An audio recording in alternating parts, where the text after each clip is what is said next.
Hello, hello. Wait for it to do its thing. Alright, settings. Blah, blah, blah. There we go. Alright, good morning, everybody. How are you? Welcome to Wednesday, the 12th of August. Alright, so it's feeling a lot, isn't it, guys? It's feeling like a lot. I think today is actually a way stronger day than tomorrow. Like the eclipse is tomorrow morning at like 3 a.m. But today's the day where all of these aspects are starting to make their exact conjunctions. So I'll go through that with you um, once. I feel like there is somebody here. But, oh yeah, come on. Come on, do your thing. Ah, good morning, Deborah. I knew you were there. How are you? All right, so the sleeves up. All right. Okay. I'm just going to read the words. Good morning, Louise. How are you? Oh, come on, where's the coffee icon? Chink. I ran down the road so I can get a special one before I started. All right.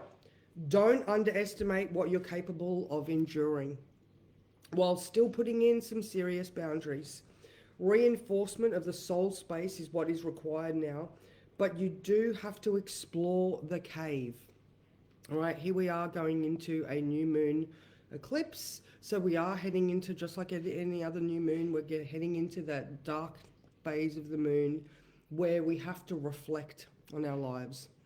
All right, the fact that it's an eclipse is just there's more stuff being exposed, but you've seen a lot and you know a lot. So let experience and wisdom light the way, because only you know what is worthy of receiving your light. Okay, so like this whole south node in Leo, north node in Aquarius, we are becoming different versions of ourselves. And for the words for tomorrow, I wrote at the end that you really don't know what the fruit of this seed moment is going to look or taste like yet, because eclipses can, the energy can take on up to about 6 months. So we're going into this place where we have to deconstruct our ego.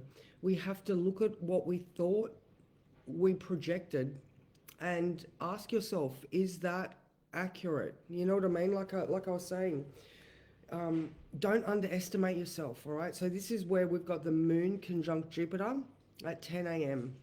All right, even that. It's, Jupiter is going to overinflate and expand.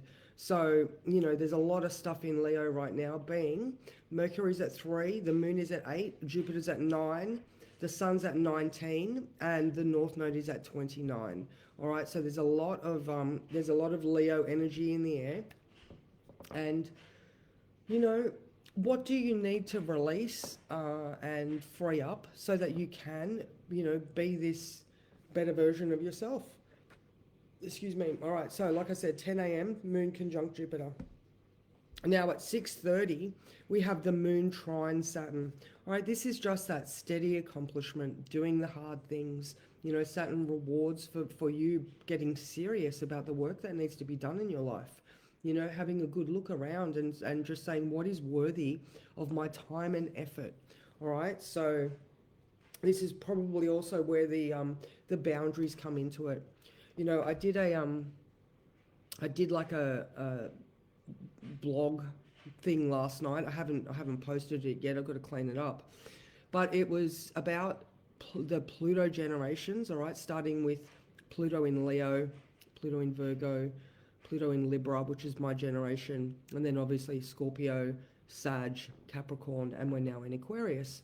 So as a Gen X Pluto in Libra person, I really sort of stopped and went, we're seeing the Pluto in Leo boomers getting called out for their behavior.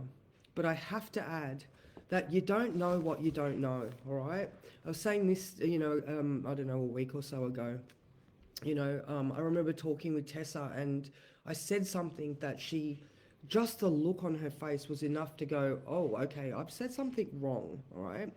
And I had to ask, I don't know what what you're talking about. Or no, I don't know what that facial expression was. And so she explained to me, I stand corrected.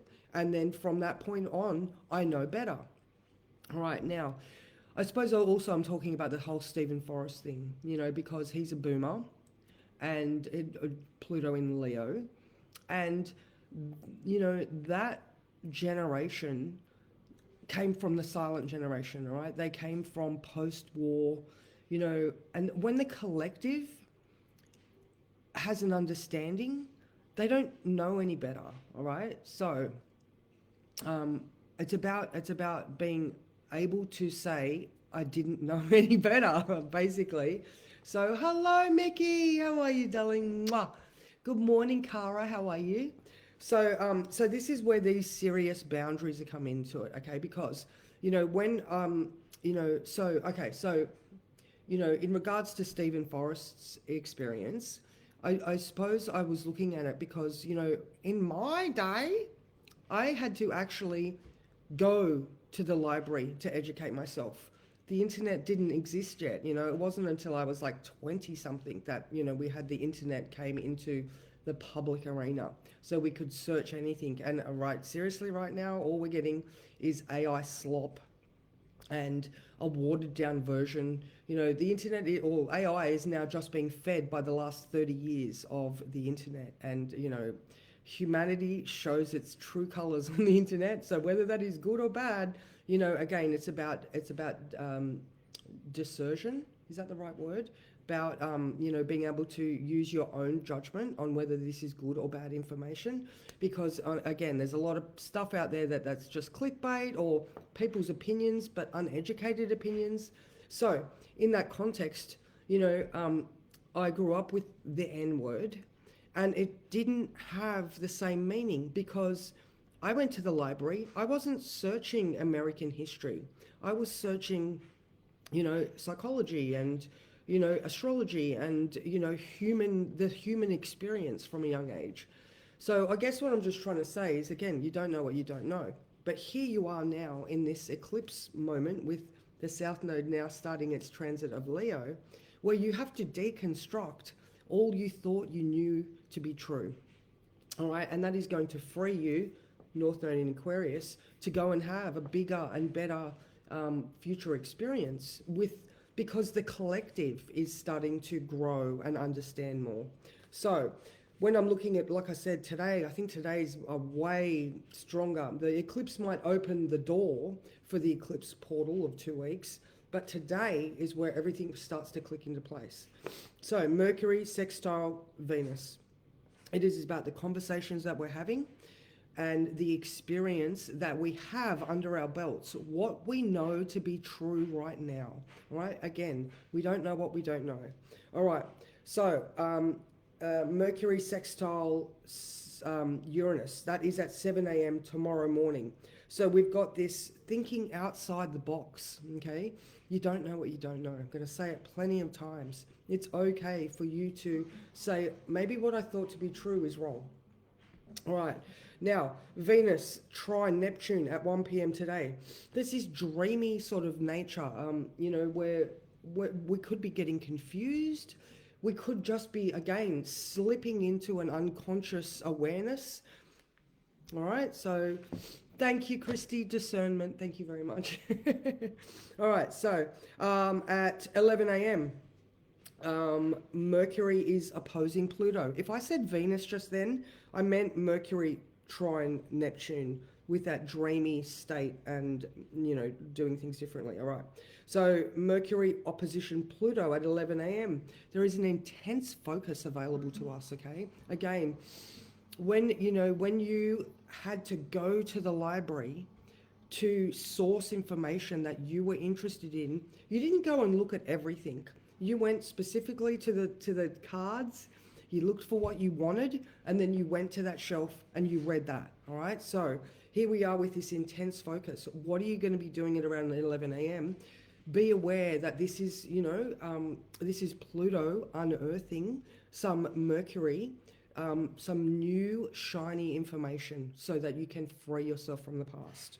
All right, then we have, like, I'm not joking, there is so many things today. All right, so then at 1 p.m., in addition to Mercury trine Neptune, we have Venus trine Uranus.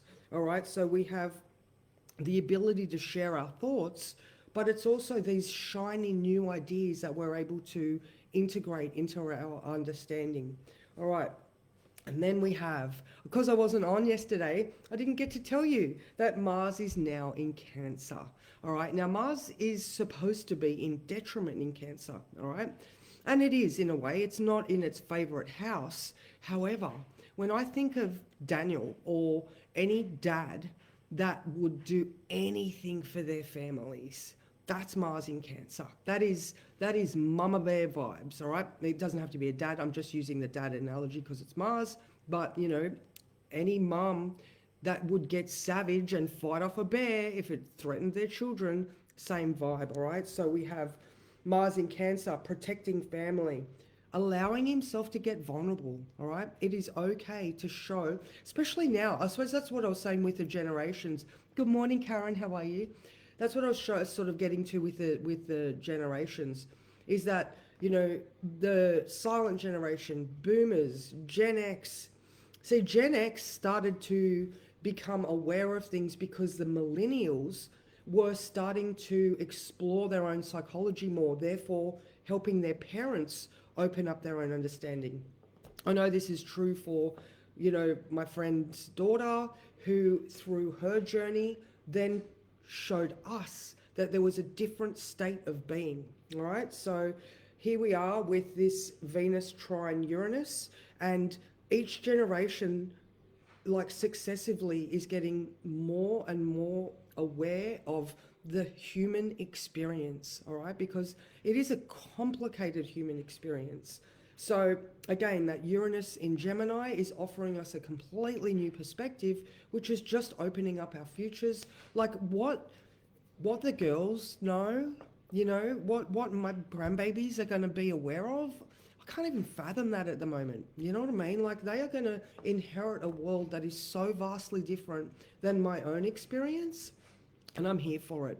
I'm like, you know what? I'm not an old dog who can't learn new tricks. I'm not an old dog. I'm not going to say that about myself. But I'm like 52 now, and I'm like, give me more information. Allow me to you know, use this new information to shift and change my direction. All right, so that was Venus sextile Uranus. I know I went off tangent a little bit there, but do it. So Mars sextile Chiron, that is at 12 a.m. All right, so this is where Mars gets to heal his hurts assertively, because he is willing to do what it takes to protect his family and his kin. So, and Mars in Cancer also brings up underlying agendas in values, okay? Because we inherit our family values from the people that, you know, we precede. So, is that the right word? The people that come after us, they inherit what we know, and then they only grow from there. So, I just think it's just such an amazing sort of time and experience that, you know, like I said, allow Mars to be vulnerable, all right? There is toxic masculinity culture is going by the wayside now. You know, so many more men are allowing themselves to be big and strong, but also vulnerable and emotionally intelligent, okay? So I like this Mars in Cancer. I'm gonna emphasize the positive aspects of this, not that it's in detriment. So what? That's an old term, all right? Men are emotionally intelligent now, and they will stick up for each other, and they will ask their brothers and friends, are you okay? You know, we've got so many more things now because,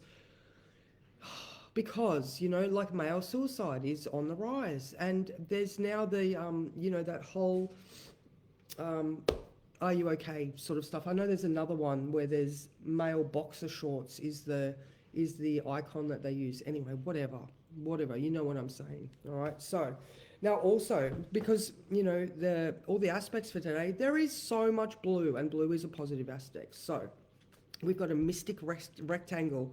Now, the thing with a mystic rectangle is it's like an envelope, all right? So it's all fabulous on the outside, but the important stuff is actually two oppositions on the inside, challenging so that we can, again, increase our awareness, all right? So that's between Mercury and Venus, all right? So loving conversations.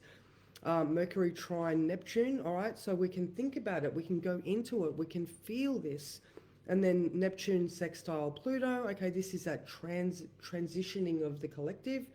And then Venus trine Pluto, all right? So Venus also now in, where is she? In Libra. So she's weighing things up beautifully and allowing transformation to take place, but the answers are on the inside, all right? There's that mystic rectangle. All right, we also have a grand trine. That is between Uranus, Venus, and Pluto. These new ideas are allowing Venus to find balance and transform the future and the collective because there is a harmonious flow between the three of them. There was something else as well. Oh, and we also still have that Babu's basket thing in effect with the outer planets. Yes, it's out of orb a lot, but you know that analogy is still there. You know, we've hit the bottom. We're starting to fight back, or not fight back, but we're starting to sort of choose differently out of awareness. So lots and lots of stuff happening today. And like I said, we're going into that new moon at 3:47 a.m. So I don't know. Make sure you do the good sleep, good sleep habits tonight, because the eclipse. Yes, it's a new moon eclipse, but you know, I don't know about you, but you know, the awakeness is because our brains are just sort of processing. We're in that deep cave. All right. So how does that sort of feel and sound to everybody? Is this your experience? Do you think that, you know, are you sort of, you know, starting to like really come up against all of these vast questions? And, you know, like I said, they're big questions, but the answers are on the inside. It takes for you to stop and sit quietly in your soul cave so that you can, again, be aware of what is it I'm becoming. All right, is that based on, again, the older generation's experience, or am I going and seeking the information myself by actually going to the library? And again, books are just someone else's opinion too, but you go and you're specifically focused. You're not doom scrolling, you're not, you know, like clickbaiting, it's actual intentional education. So that's a lot. And that's my roundup for today. I'm gonna have Christy coming over today. Yay for coffee. I did wake up with the girls' cooties, so you know, but you get that. I had such a good day with them yesterday, guys. Oh my god, it was so much fun, and I'm so grateful that I got to do it. So again, you know, make sure that you're having conversations with people. Don't underestimate yourself. You know, there is that intense focus opportunity at 11 a.m., 1 p.m., you know, share your thoughts. What are these new, beautiful, big ideas that you've got? And, you know, take the opportunity to heal old hurts assertively. Again, there's nothing detrimental about Mars in Cancer. It is maybe potentially fighting for that nurturing principle for yourself, all right? Maybe, you know, maybe you're feeling this resistance because you think you don't deserve it, but here we are at this moment in time where it's like you are choosing what you're putting forth. So tear down those old ideas and just do what is good for you. Excuse me. That's me, guys. I'm going to go, and I will definitely see you guys tomorrow. So take care, and I hope you have a fabulous day.